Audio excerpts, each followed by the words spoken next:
Family, I am excited. Yes, that's right, because we're on mission today. Amen. We're on mission. We've come, and so that's kind of the mindset that I want to shift us to just for a second, because I know that for so many of us, if you're like me, whenever you come up to the last thing, sometimes you can kind of slow down, right? And so it's like, all right, well now, like, well, this is the last day before vacation. All of those things can start to happen, and so.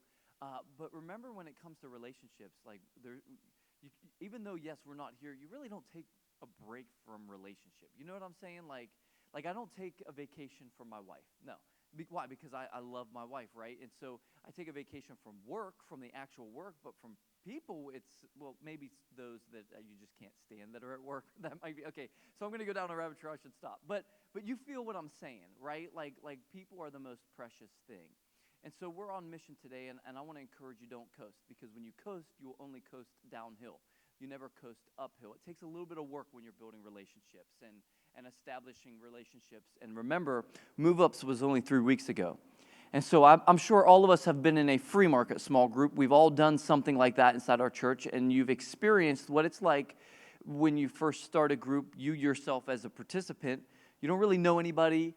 Or maybe remember when you first started in the ministry, you didn't really know anybody. You're like, I don't have friends, I don't have those connections. But then about 4 times getting together have passed, and now you're like, we're the family, we're the crew. Well, we've never made it there. For those of you that just did move up, that have 5th graders, and maybe you're placed in a new group and things like that. Well, it's so fresh, you haven't even made it 4 weeks, and now we're going to go on an 8-week hiatus, right? So that can be very hard. The relationship was just there. The kindling was just about to happen. So I want to encourage you, don't quite coast yet. Don't do it. And I know that you guys are going to have a lot of fun. You're going to be off this summer. And so I say all of that because we're talking about the book, Make It Personal. And we're actually in the 5th chapter. And so, listen, if you haven't picked up this book, Make It Personal by Reggie Joiner, I encourage you to do it. And so every single time that I've given a pre-service meeting and I've talked about this book, I'm telling you, it's one of those that will bless every area of your life when it comes to relational things, whatever that looks like. The book, Make It Personal, whether it's at work, whether it's inside your small group, maybe it's inside those of you that are married, inside your marriage with your spouse or your best friends, whatever that looks like, I'm telling you, you will see some things enhance from the book. So I just encourage you, and that's why we spend so much time going through it. And so this week specifically, we're actually talking about the topic, do you know what I've done? Do you know what I've done? I think for all of us, that's actually a very weighty thing. When you're building relationships with people, you don't know if they're a safe place yet. You actually don't know how they'll handle it, even inside current relationships, even now, because nobody is inside your head. It's you and God, right? And so nobody knows the things that are going on in your world, even in like the deepest parts of your, like, right? There could be, do you know what I've done? There can be a lot of weight there. If the enemy's allowed to wiggle himself in, there could be shame attached to that. So you could have this whole slew of things, right? Do you know what I've done? And I don't know if if you've been around somebody who hasn't been in church for a long time, that might be a little bit older, and when they first come back to church or you invite them to church, what do they say? That place is going to burn down, right? So like, I can't walk into that building, it's going to burn down, because they're thinking already inside their mind all of the things that you don't know about me. And then I'm going to go have an encounter with God who's going to know everything about me, and they have a distorted image of our God. And their image of God is this.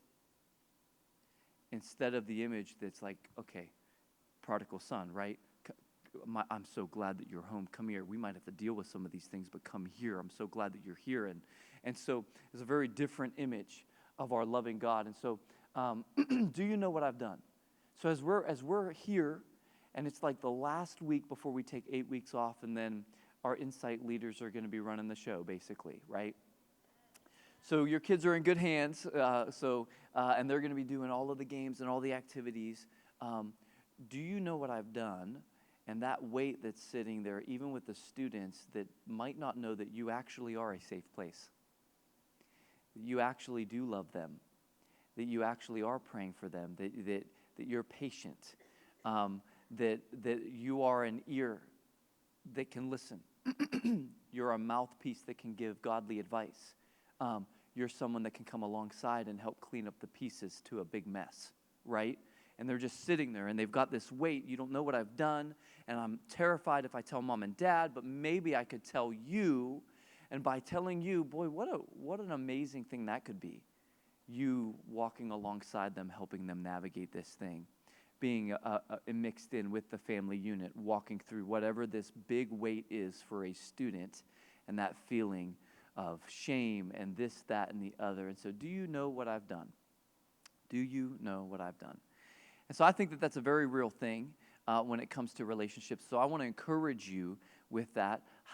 What's your sight line today?